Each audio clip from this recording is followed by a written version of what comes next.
আগেকার দিনে শাশুড়িরা যেমন হয়। সারপ্রাইজ! বৌমা কোথায় যাচ্ছ? মা বিয়ে বাড়ি যাচ্ছি। Oh my এই কি বিয়ে god. বাড়ি যাচ্ছি, ওখানে কত লোকজন, হ্যাঁ?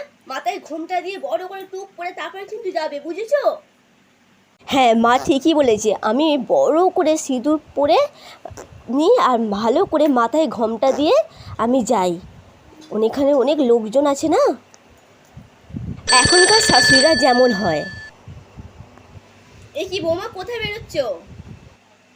Game over. হ্যাঁ মা, একটু শপিংয়ে বেরোচ্ছি। শোনো বৌমা, যেন এই মোড়টা একদম চওড়া করে যেন সিঁদুর লাগবে না, বুঝেছো? একটু শুধু এখানটা ঠেক্কে দেবে। আর যখন কোথাও যাবে যেন গাইয়াদের মতো যেও না, বুঝেছো? একটু স্মার্টদের মতো যাওয়ার চেষ্টা করবে। হ্যাঁ, মা ঠিকই বলেছে। মোটা করে আবার চওড়া করে সিঁদুর পরে না, একটু ঠেকিয়ে নিই তো। এসব তো গাঁইয়া মেয়েরা পরে, আমি কি গাঁইয়া? বাপরে, এসব করতে আমার একদম বিরক্ত।